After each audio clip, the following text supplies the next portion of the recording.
Hi, welcome to Fieros Reborn with me, Fieros the motherfucker, and this and this interesting hair that I've got at the moment, which has come from wearing hats all evening, and by all evening I mean for the last 5 minutes. I actually mean for the last 10 minutes or 15 minutes. Who gives a fucking fuck? I'm pretty pissed off, um, as opposed to pissed drunk. Just thought I'd make that clear because that's sometimes I sometimes think that might confuse people when you say that you're pissed, because pissed can mean pissed as in drunk or pissed as in pissed off. Well, I mean it as in pissed the fuck off.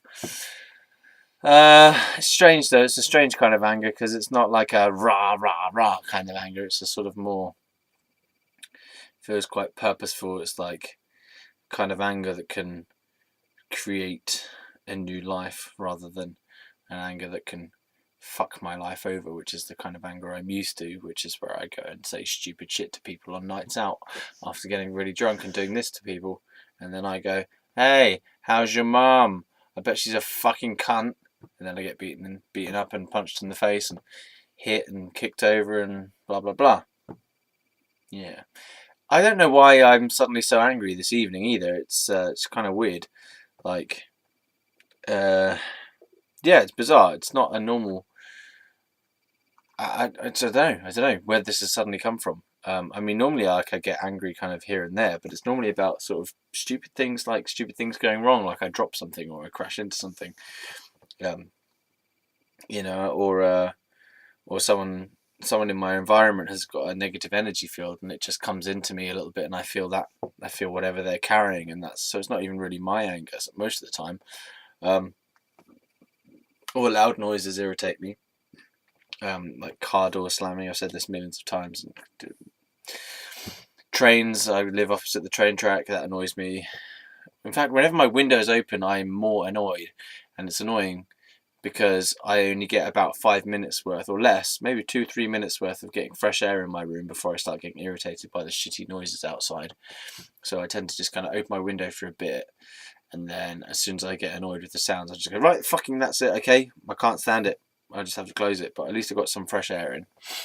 And then interestingly, it's only when I'm actually inside my room, when I'm sat out of the window, like sitting on my window ledge just looking out at the street and cars go by and people slam doors, it's not so bad. It doesn't really affect me. But when I'm in my room and they're outside, that's irritating to me because I'm trying to be peaceful in my room and I just want fresh air in, and I'm getting all these annoying sounds from outside. So yeah, so that annoys me. But that hasn't even happened tonight, so I don't know. I spent the whole day, um, yeah, pretty much the whole afternoon, and early evening reading a book about ghosts, so and hauntings, and maybe that's what's triggered my anger. I don't know. Part of the reason to do that was to help me work on my grief, because ghosts are to do with death, and death is to do with grief, or grief comes from death, and death has been on my mind a hell of a lot lately with the like my acquaintance dying last week. It's 1 week since the funeral. I just realised that, as I was coming home today. I was like, oh yeah, it's exactly a week since the funeral.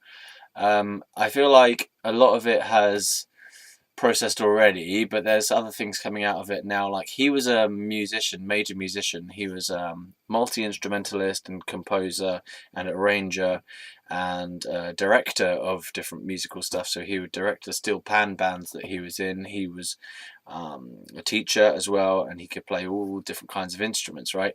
And it's like, so one of my understandings or my beliefs spiritually is that the world outside us is a representation of our total consciousness as human beings, as in, our world, totally the totality of our world is a manifestation of the collective of humankind, and the collective of consciousness in general, so like animal kingdom and everything, is all representational of this one life. Yeah. And then each person who is in the world has their own perspective on that totality, on that one consciousness, and within each person's life, their life makes sense according to their own perspective and their own journey and their own story. So like um, and the events that happen in your life are correspondent to like your deeper consciousness. I'm really kind of reaching to try and understand or to put into words what it is that I understand. It's like so. Um, Everything you observe in the world as a phenomena in terms of events and people in your life, that everything has a symbolic meaning as well as an everyday kind of meaning. So, for example, the person who died in my life is acquaintance, is young death, is black person, is multi-instrumentalist. Um, it's but mainly the symbolic part of it is a musician who dies young and is multi-talented. Multi-talented musician who dies young.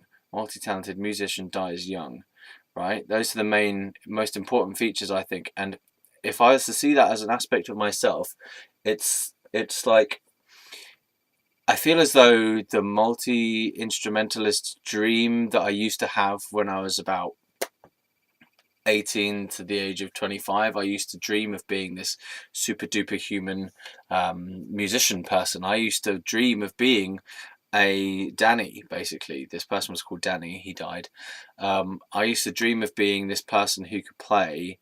Like I wrote down in my journal when I was like 15 that I wanted to play the saxophone, I wanted to write symphonies. Um, I was already in a band then anyway, and I went through this phase where I wanted to kind of be great at every instrument. I remember talking to people on holiday one time, my friends or family, and talking about this idea of the polymath. A polymath is a person who is talented in many different areas. There was a lot of them about in the Renaissance era, where they were the kind of person who, let's just look it up, a person of wide knowledge or learning, right? So I wanted to be this. So that's another one. A polymath is a person whose expertise spans a significant number of different subject areas. Such a person is known to draw on complex bodies of knowledge to solve specific problems. So yeah, but there was another understanding that I had of it, which was I wanted to be this kind of Renaissance polymath person where I was excelling in many different areas. When I was younger, I wanted to be excelling in music. I wanted to be excelling in reason and rationality. I wanted to be excelling in comedy, in poetry, in art, in literature, even in theatre, in film. I wanted to do all these different things, and the way that my life has gone has, I don't know. It's my maybe I'm coming to a point where my dreams are changing slightly. You know, it's been a long time that I have had to deal with the death of certain dreams in my life. Like I wanted to play Reading Festival and headline Reading Festival in 2015. That was a goal that I had, and I don't know whether I genuinely believed I would get it or not, but it was a goal that I had. Yeah, and maybe one day I will headline Reading Festival, but the longer my life goes on, the less and less likely it's going to become, because I'm 32 years old now. So, yeah, maybe not headline Reading Festival's main stage, but headline a shittier stage. I don't know. Maybe Reading Festival will change. Or maybe I will suddenly have this massive fame come over me, and I managed to have about 10 years in the limelight at the peak of my career between the age of, let's say, 34 and 44. Who knows? Maybe that will happen. It could happen. It still could happen. I'm not completely old and over the hill. There is still time. Yeah, but as I say, it does sort of it's less likely now, I think. But then maybe it's more likely because I don't give any fucks anymore. I give less fucks now, I think, than I ever have. And in fact, I even said out the window earlier on, who the fuck cares? Who gives a fuck? I think I said, who gives a fuck? Who gives a fuck whether I fail? Who gives a fuck whether I succeed? Who gives a fuck? Just fucking do it. Who gives a fuck? Yeah.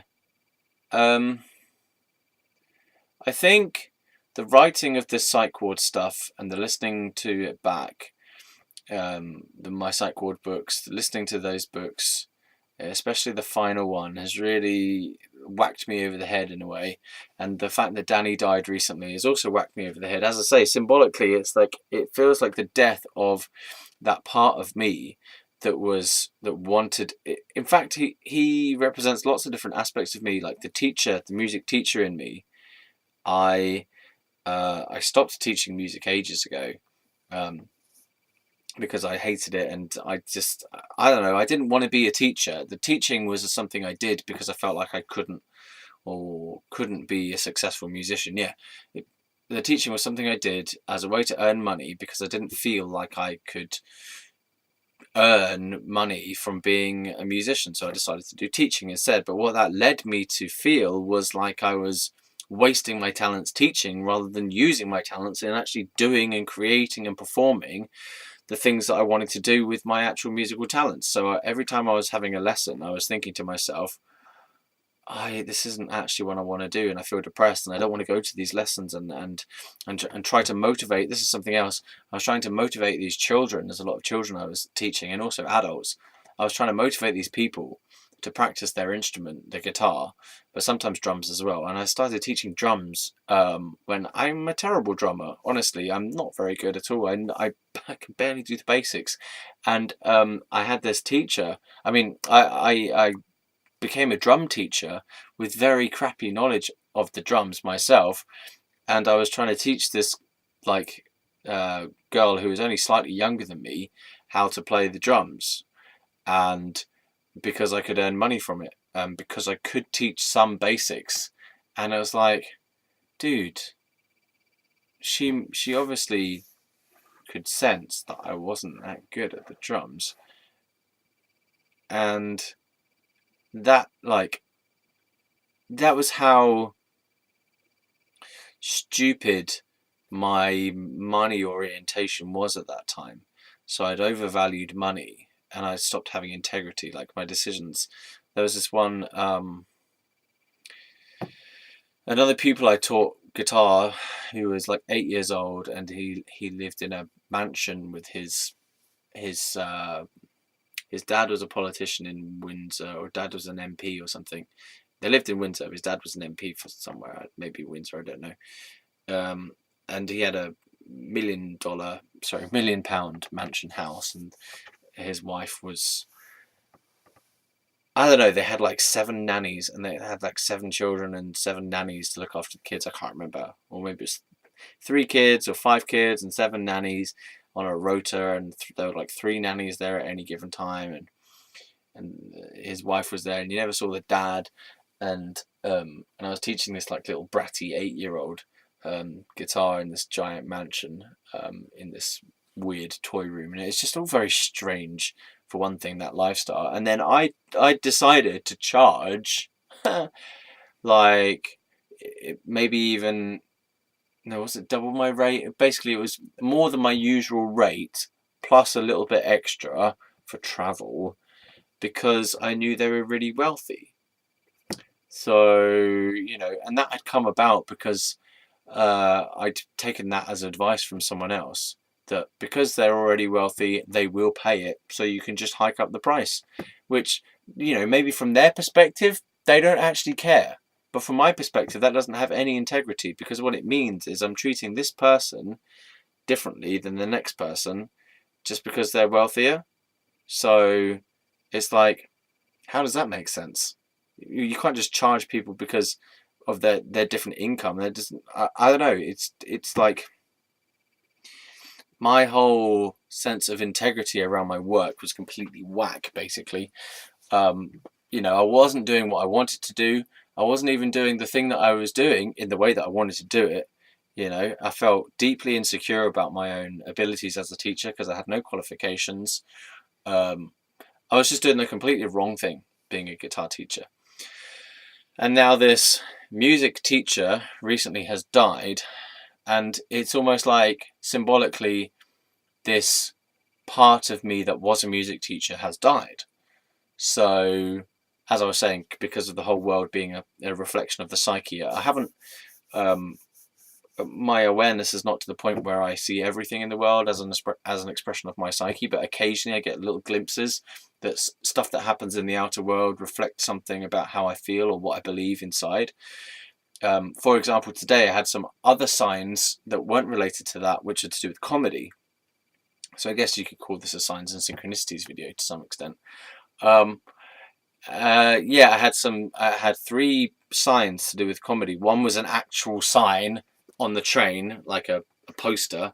And I've been having comedy, like little signs in the background about comedy for a while that I've been listening to them. I haven't been ignoring them. I've been noticing them and saying, okay, there's a comedy sign there, as in like someone's telling me about stand-up comedy, or something's coming on TV about stand-up comedy, or someone's mentioning stand-up comedy to me, or someone's saying I should be a stand-up comedian, or someone is mentioning about they have stand-up comedy on at this place, or not necessarily forwarded by me, but occasionally I mention, oh, I used to do stand-up comedy, and yeah, so there have been little signs here and there, and I've been aware that some places, for example, there's a place nearby me that used to do stand-up comedy in Windsor that is now restarting that again. So that was a sign that's been coming in recently. There's also another place that I used to go to, one of the clubs nearby that has a comedy night on, I think it's Saturday.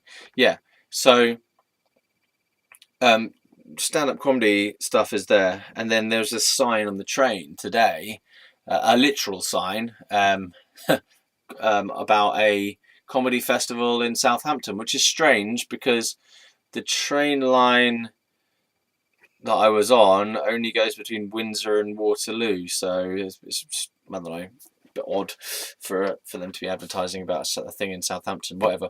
But it's called Comedy Extra, I think. No, it was called the big massive comedy festival. It was a comedy. Oh, it said comedy in big letters on it, okay, and they had 3 days. 3 days of comedy events, Friday, Saturday, Sunday, and I thought, would I fit on that bill? Am I really a comedian? Do I want to go back into comedy? Am I at the point emotionally where I can deal with being on stage again without getting too flustered and without having to do, loads of processing? How to deal with hecklers? Do I feel confident enough to deal with hecklers again? Do I feel confident enough to go and talk shit on a microphone and not feel like I have to go out of character? That might sound strange, but I don't have to lose my integrity in order to be funny, because something I can do is to just put on my funny persona and do that instead of being myself, which could be funny or could not be funny. It depends, I mean, I don't know, basically whatever. So I've had this comedy sign, and then after I got off the train and I went to Starbucks, it's been a really strange day. When I got to Starbucks, there was 2 comedy leaflets, not even leaflets, like card leaflet things, little postcard type things, for that club in Windsor that does the comedy night. And I was like, well, I was already aware that they did that, and it popped up on my Facebook recently as well. I was like, okay, how come that's coming into my Facebook? That's weird, whatever. And then there were these 2 cards, right? And also, in fact, thinking about it earlier on, I was thinking about she wasn't really a girlfriend, but let's call her an ex-girlfriend, just for the sake of simplicity. I was thinking about an ex-girlfriend who made one of her big life decisions based on signs of the universe, where she moved to a particular place in the country. Maybe it was Coventry or something. Coventry. She moved to Coventry on the basis of various different signs that came to her from the universe, like in a newspaper article, friends always talking about this particular place. Similar to when a lot of stuff was coming to me about Bournemouth. So there was a period in my life where loads and loads and loads and loads and loads of signs were coming to me about Bournemouth. And I went to Bournemouth to check it out as a place to potentially live. Like, I just went there in the car and sat about and saw what the atmosphere was like, and I really liked it. I thought it was great, beautiful scenery, nice people, no trouble. Very calm, very good weather. It seemed to be always good weather in Bournemouth. Whenever I'd gone there, it was always good weather. compared to here anyway. Like here, it just seems to be terrible weather, even when it's nice. Even when the weather's nice, there's still an era and an atmosphere, sorry, of just this smoggy, dark, grim, gross feeling in the air, and it's very feels very polluted around here. And I went down to Bournemouth, and the air was fresh and clear, and then there's the sun, and the sky, and the birds, seagulls everywhere in Bournemouth, attractive women, blah blah blah, and yeah, and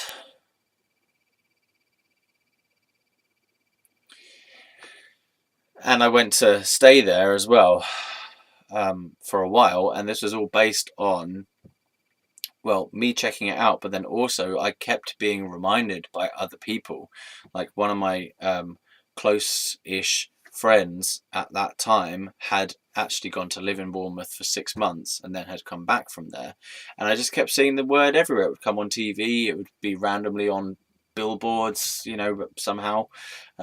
It would be like on the side of coaches, it would be like in magazine articles or whatever. I just keep seeing things for Bournemouth and hearing people talk about Bournemouth all the time.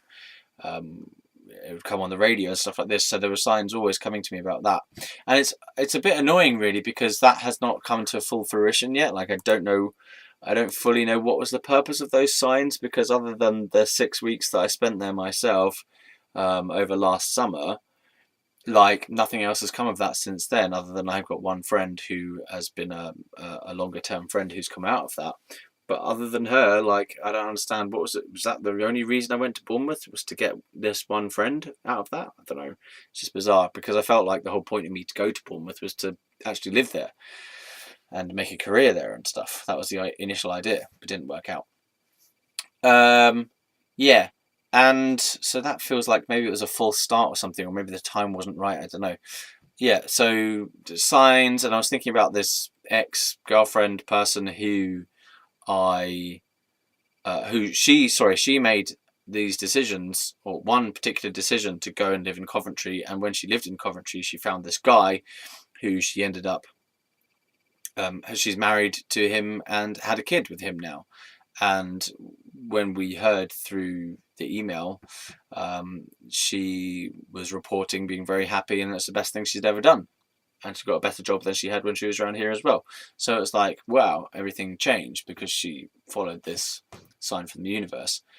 And my problem at the moment with signs from the universe is that my mind and my emotions and my body are so confused and so cluttered with past garbage that it's been so difficult to read the signs clearly, because I feel like I can interpret signs from the universe. I've been doing it for a while, but there have been either too many of them, or they've not been clear enough, and there's too much processing that I'm still doing from the past to be able to, like, in order to follow the signs of the universe well, you have to have a very clear mind and a clear state of emotion. You have to be very present. You have to be alert. You have to be listening to the signs of the universe. And you can't be listening to the signs of the universe if you're backlogged, if you're kind of overwhelmed and you've got garbage from the past that you have to sift through, because signs of the universe can be coming in telling you what to do next, and you can't read them properly because you're still figuring out shit that has already gone,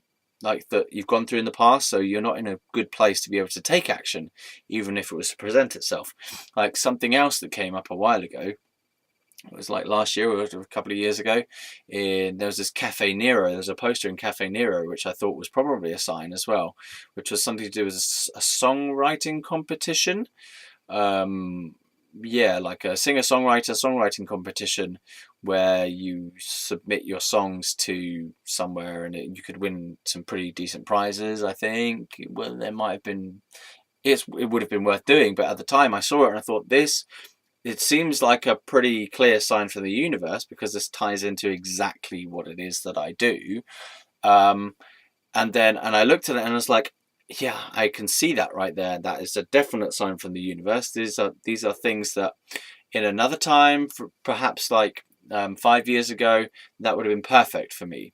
But at this point in my life, when I actually saw that sign for the songwriting thing, I thought, do I want to do it or not? And I just like, I don't know. It doesn't feel right. It is obviously a sign, but it doesn't feel right at that time.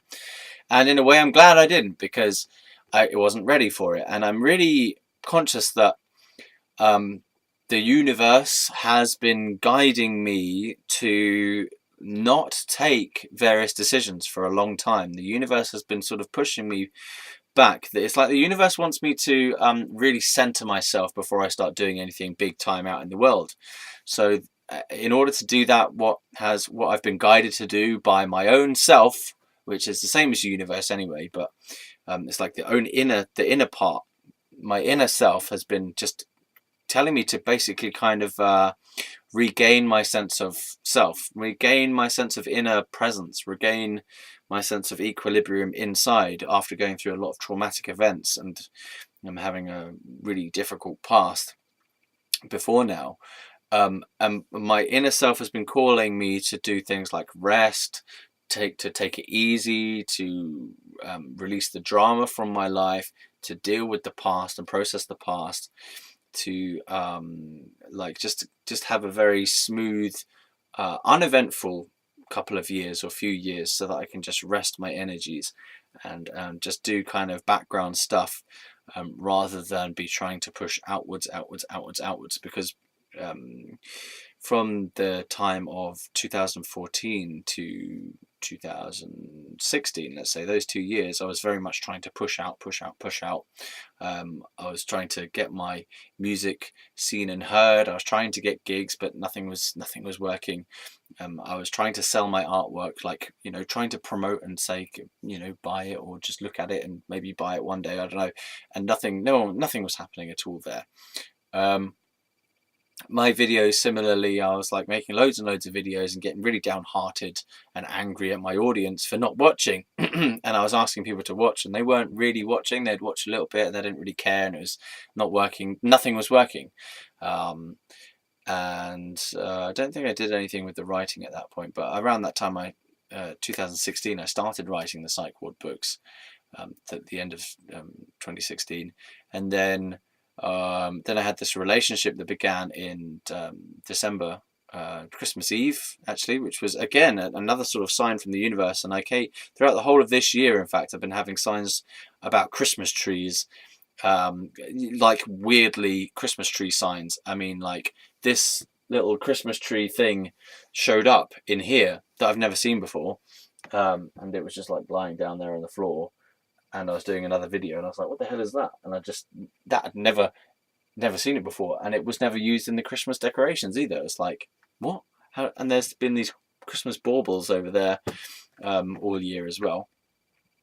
But this like little Christmas tree light thing was quite symbolic for a while, and I had to say, put it somewhere else, because it's disturbing me with its signs.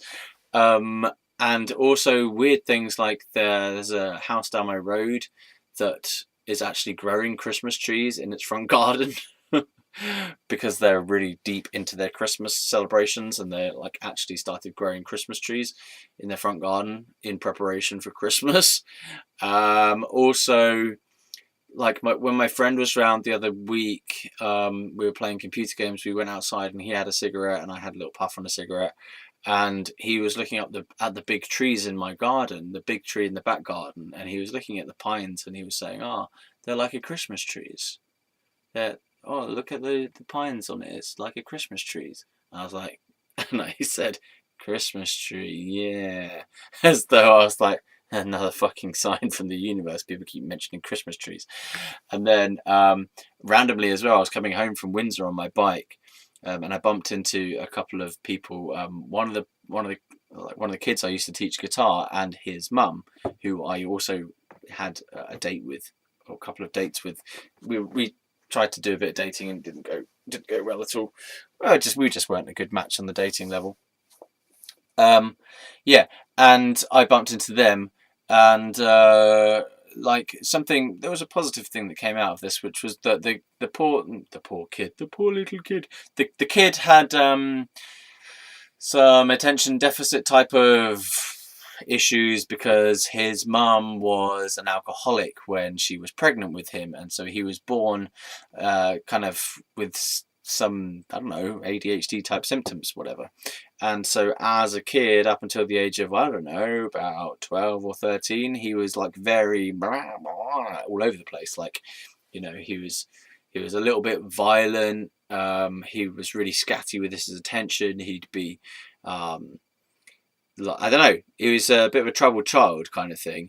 And I decided that when I was doing the guitar teaching with him, that I was not going to do it in the normal way that I would do guitar lessons with other people, because he wasn't responding to linear teaching. He wasn't responding to like, this is what you do on the frets, and you're like, these are the notes, and this is how you read notes, and this is the tune and stuff. He really wasn't responding to that at all. So I was like, okay, what I'm going to do is I'm just going to kind of let him play how he plays. And it was terrible. It was just like a mess all over the place, but he was really enjoying it. Like he could obviously hear something in there that I couldn't hear.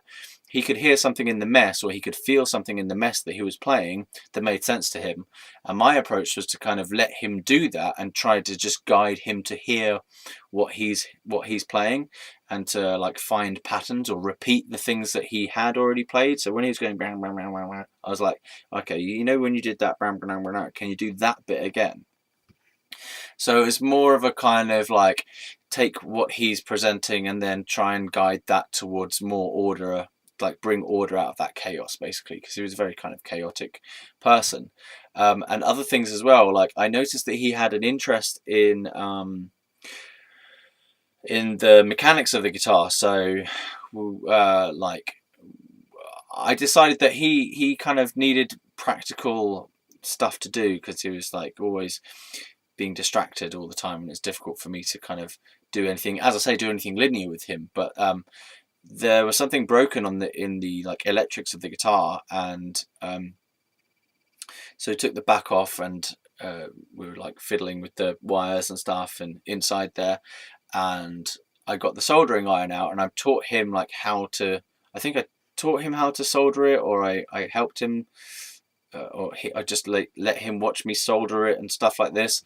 So I didn't kind of say, oh, just leave it with me, I'll do it, and then I'll give it back to you. I sort of took him through that process, because he was fascinated by that kind of thing, and he was also fascinated by making little, like he would make little kind of sculptures out of the soldering stuff.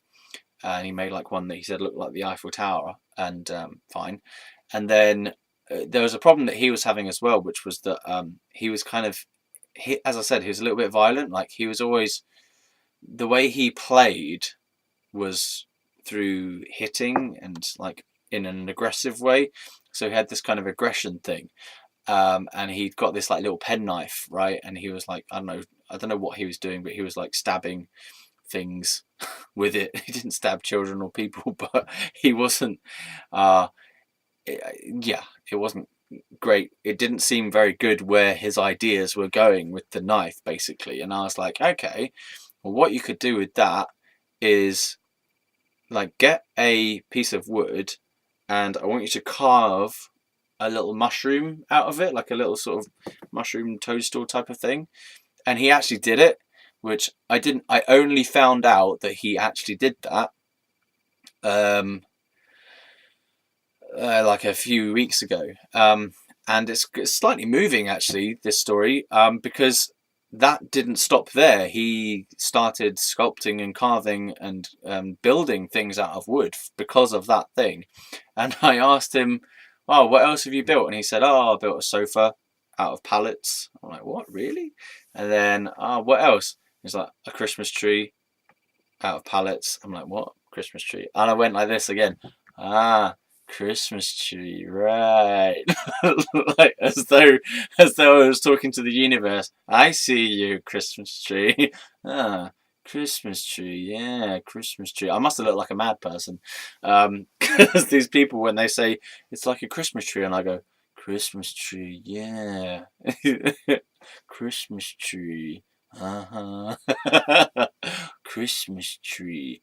And then I started like signing some of my artwork pieces as though they'd been drawn by a character called Christmas Tree. And then I've had this idea for an actual cartoon character who is a Christmas tree who just like shuffles around and I don't know, whatever. Yeah, so that's another sign of the universe thing. Interesting that people have asked me for signs and synchronicities videos, and I've never felt like I wanted to do it, and now it's just come out randomly. Um, okay, so that's a bit of stuff at the beginning.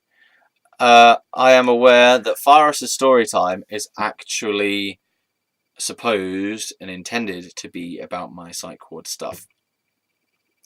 And I want to reiterate that I am going to take a break from this. And I'm looking forward to taking a break as well. Again, like maybe I'll go and do the comedy thing after I finish this series, you know? Because I was thinking earlier on the train about my this psych ward series of videos, you know, and I'm talking about this stuff from my past, and what am I going to do when I finish? Because I've said that I'm going to take a break until like 2020 on videos, and I feel like I mean it now. I feel like I'm getting more closer to meaning it than I was at the beginning. You know, it's starting to become an actual like, yeah, that makes sense. And like I mean across all my channels, and that's going to leave a bit of a gap of in terms of expression, vocal expression, you know, talking shit. And I was thinking, well, what am I going to do instead? Maybe that will be the time to go and do some stand up or some theatre, acting. Ugh. Sorry, I find acting really strangely upsets me. It makes me puts me into existential crises. I don't know why.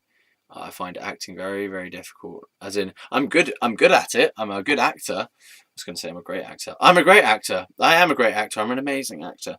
I'm a good actor. But something about scripts, learning lines, performing lines, something to do with the lininess of it. I don't know. And I'm trying to understand the context of. I something is like short circuits in my brain whenever I do acting stuff these days. I mean, the last time I did acting stuff, I was really depressed, and I did some at college for like 3 weeks. I was doing an acting course, and I was really, really depressed, and I could not figure out what is the meaning of me doing this course and what is the meaning of me doing these little plays. If it's all going to end and we're all going to die and all this stuff, stupid thoughts. But I think they were wise thoughts in a way, because that course probably wasn't for me, and I don't think that course was for me, because I was with a bunch of 16-year-olds. I was 23. I was like a mature student at that time, and it was really weird being around all these young teenagers. There was a 25-year-old girl who was in there as well, and it was like, why are we doing this? Like, we're too old for this. This is obviously ridiculous. Like, although they're allowed to let people in of older ages because it is an open college, like it's not just for kind of 16s to 19s. It's open to all ages. At that time, it was like, why are we doing this? Why am I doing this as well? You know, this is silly. And it was part of my concern when I applied for the course, actually, was there's going to be a load of like really young people around, and it's going to be weird. And the course leader was like, nah, you'll be fine. Nah, you'll be fine. Nah, it's okay. Yeah, you're only 23. They're 16. Nah, it's fine.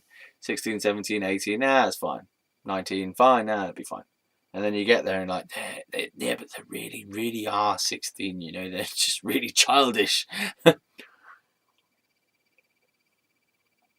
But I did it for a while, and it was fun for a while. The reason I did it was long. Do I have to say it now? I was trying to figure out what I wanted to do with my life. This was after I came out of hospital.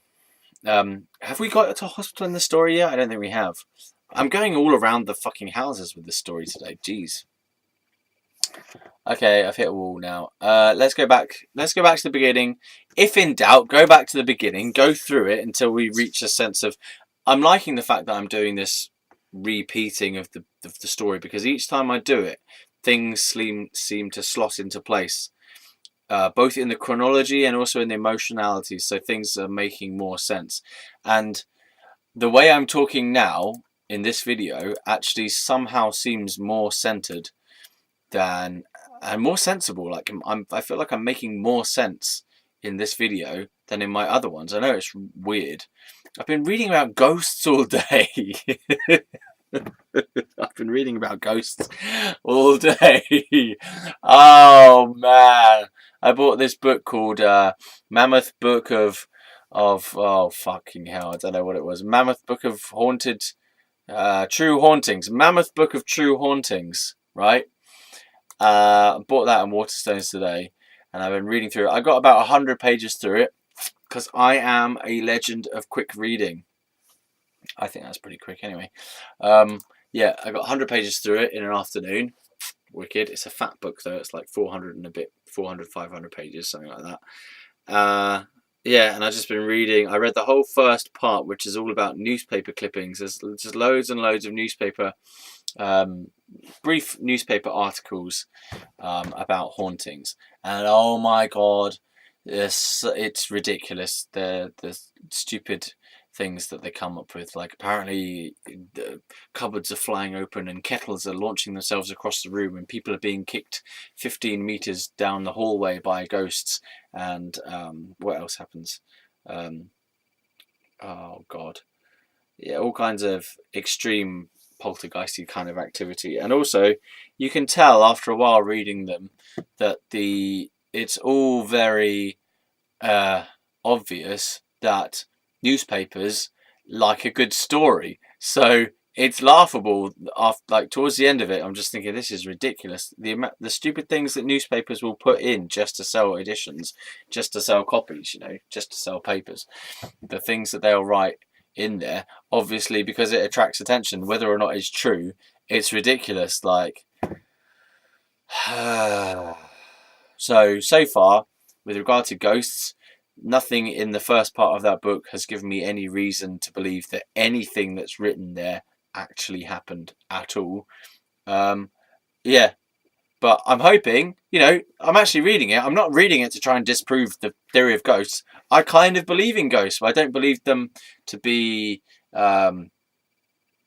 necessarily what like ghostbustery type ghosts. I believe them to be kind of concentrations of prana, basically energy or chi, concentrations of old chi that have just got stuck in certain places and need to be disintegrated and moved on. Yeah, they're just kind of like old energy, especially associated with traumatic events, large, very intense traumatic events that get stuck in places, and then they kind of form a feeling of an entity. But I don't think that they don't have an intelligence in the same way that people or animals do. They're just a pattern of stuck energy, basically. That's what I feel is what we'd call a ghost. And yeah, so whatever. I don't really think, maybe they do have the ability to move items and stuff. You know, I think there's also something about teenagers with strong psychic and empathic, energetic abilities. When their hormones kick in and they get all kind of angry and stuff, that their energies are so strong and amplified and intense that maybe they can. I'd be happy to accept that teenagers with a lot of anger and psychic ability could affect the physical world telekinetically. I'm happy to believe that. So poltergeist being more of an expression of the human emotions that have been repressed and pushed out into the world, rather than being an independent entity that happens to be there. I think that this is all stuff that's just been created by us through our own emotional system. It's like the only way that we can express our emotion is to have it outside of ourselves, as a ghost, as a poltergeist, whatever. So yeah, so I've been reading about that all day, and now my mind is quite linear and quite clear. So yeah, let's go back to the beginning, see how far we get. I've completely lost where we are in the story. Let's say I went out with this girl. We're calling her Mrs. A. It's not her real name, but Mrs. A will do for the moment. I went out with this girl. She cheated on me with this guy who also has a name beginning in A, so Mr. A. So Mrs. A cheated on me with Mr. A.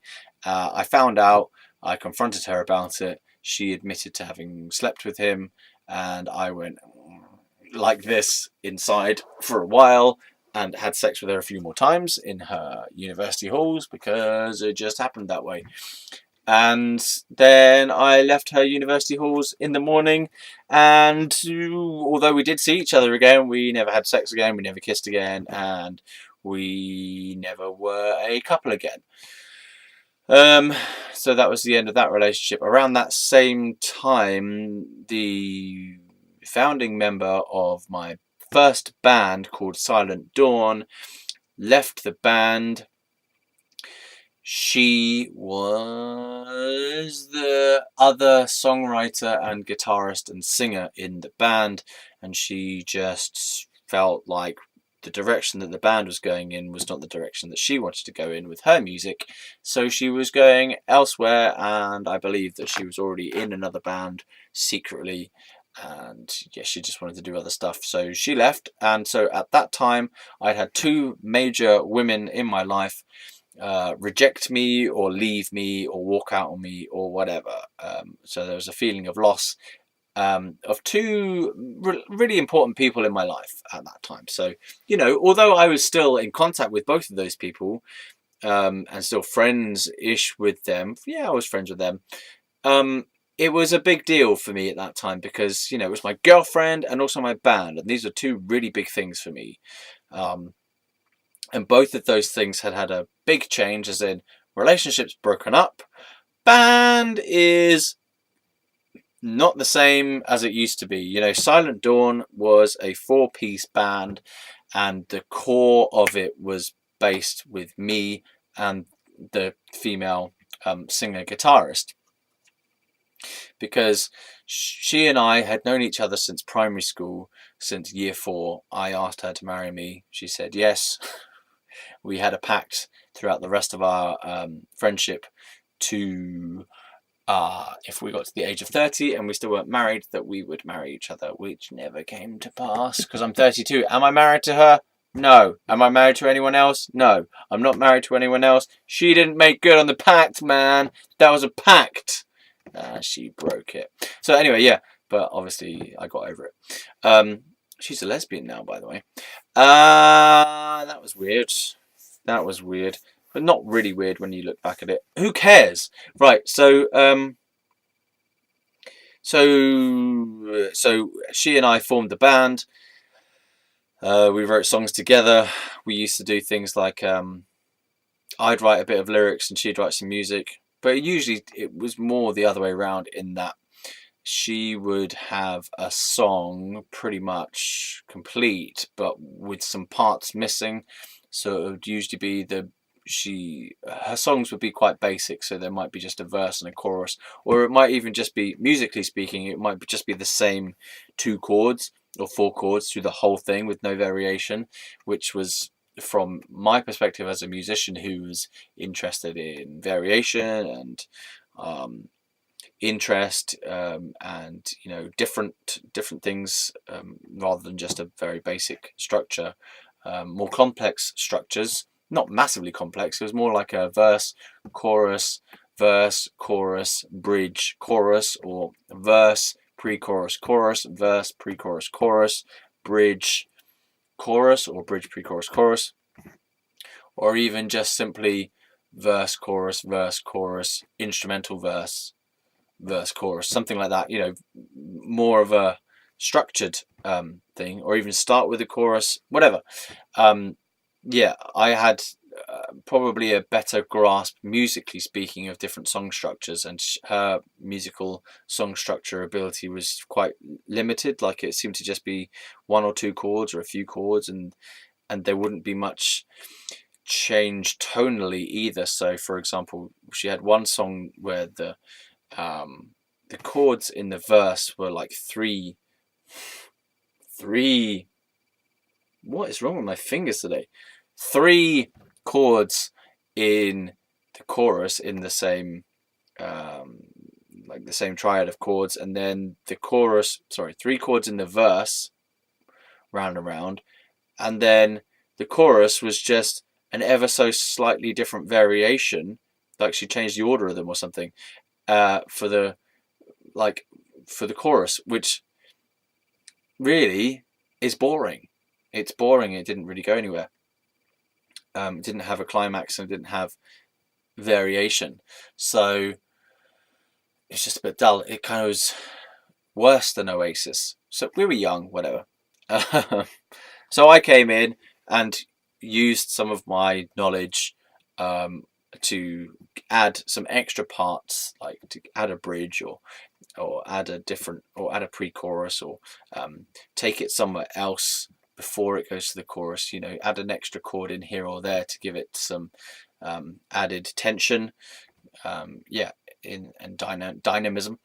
And then she would do the same kind of thing to the lyrics for my songs, because quite often I would have really shitty lyrics to my songs, where I was musically more mature than her. She was lyrically more mature than me, so her lyrics to her songs were really good and meaningful, and they were about stuff, like actual stuff, real stuff that she was going through and that she'd been through. And my lyrics were just random shit that I just thought sounded good, which wasn't actually related to anything. It wasn't coming from a place of like truth or honesty or insight, or you know, it wasn't really coming from me. It was just like, these words sound cool, man. And they didn't mean anything, which was lame. Or they were just really basic and they're just like terrible rhymes and stuff as well.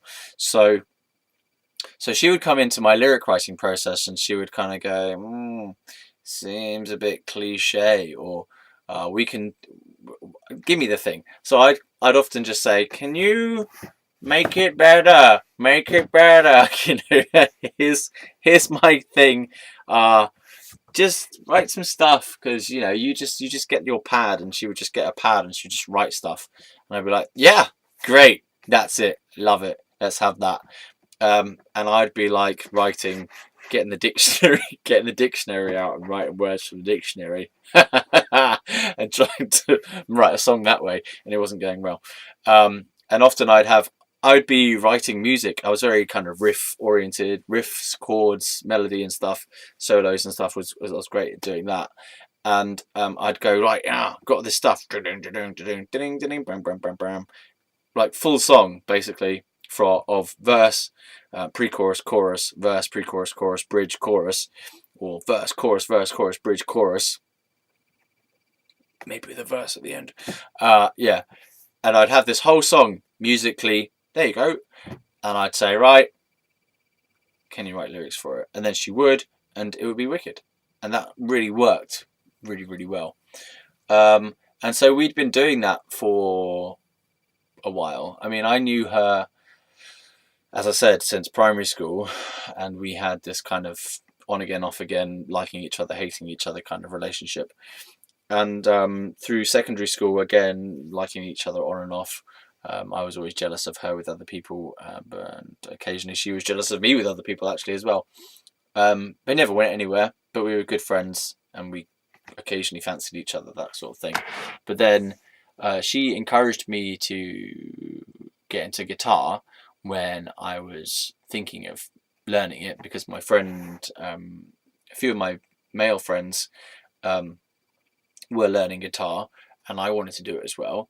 And I asked my friend, female friend, if I should do it, and she said, "Yeah, go for it." And I was like, "Okay, cool, I will." So I can kind of credit her in some ways to encourage me, for encouraging me to actually start it, because maybe I wouldn't have done it if she hadn't been there to say, "Yeah, just do it. You'll enjoy it." So I did, and after a while of me learning to play that and getting reasonably good at the guitar quite quickly, actually, because you know, when you're young, it's easy to get good at stuff quite quickly.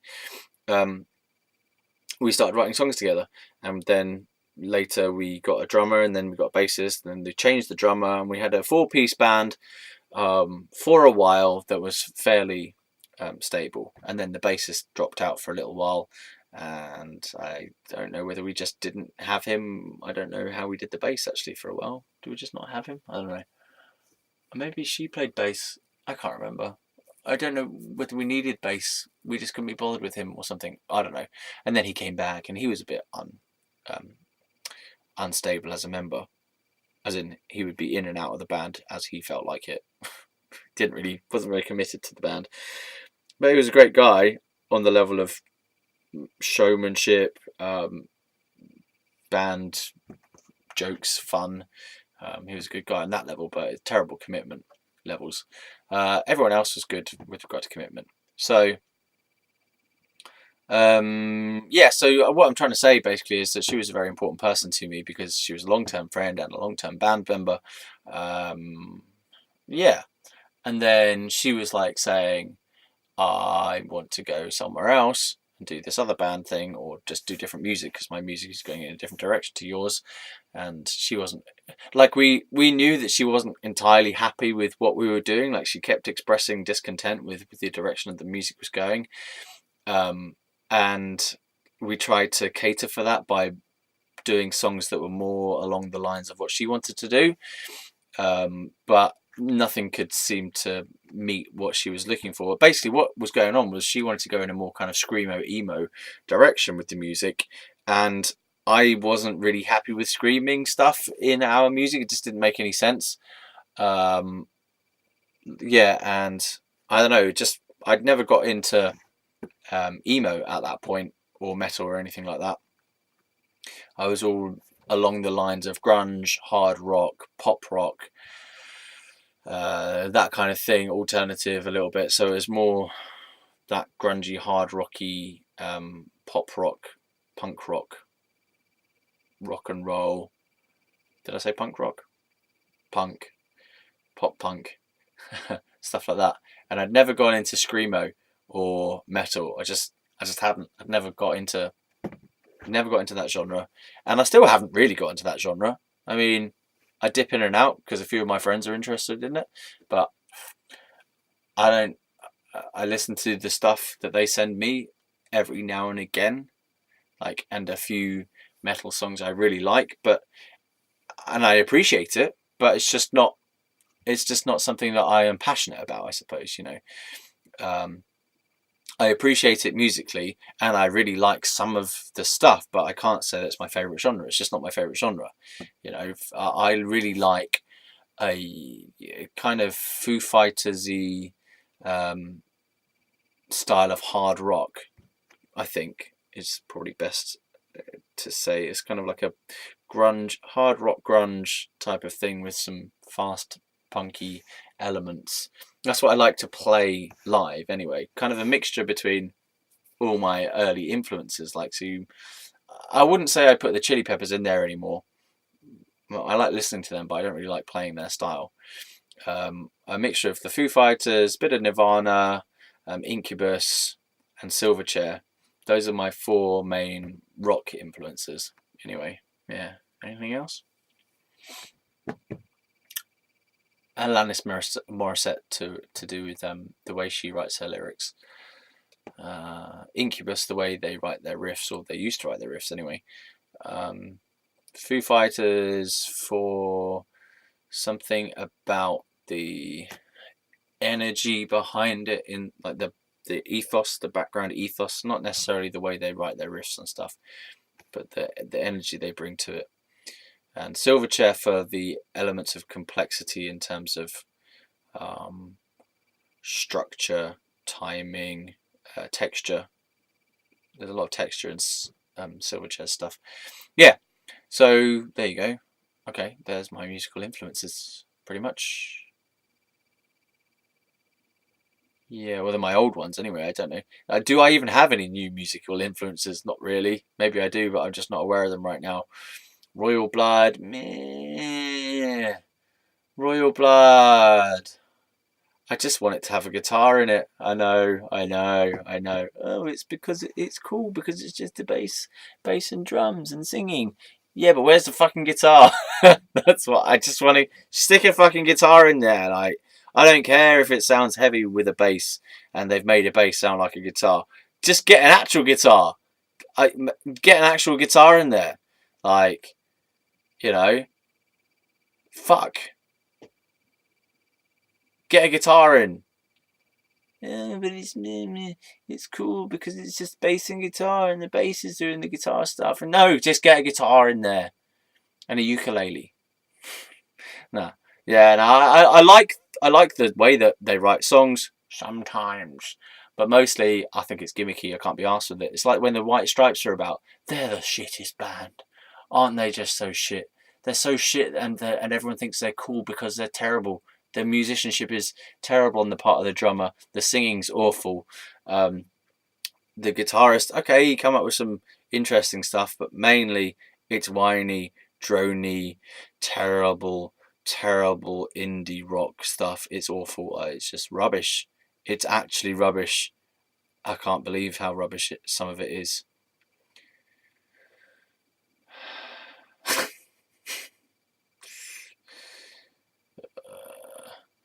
This is me being opinionated about music now. Okay, how fucking long is this thing so far? Oh, fuck. It's an hour already. Alright. Well, there we go. That's not what I thought it was going to be about. I'm going to get a drink. I got a headache. Well, I did have a headache until I started this video. Oh, I've had a headache. It's from reading about ghosts all afternoon. And I just at about 6 o'clock, between 5:30 and 6 p.m. today, this sort of ghost attached itself to the side of my, like this side of my head, and started gnawing into my skull and making my eye twitch as well. And I think it's just because I read 100 pages of fucking information and I didn't eat anything all afternoon either. So I brought it all on myself. See you later.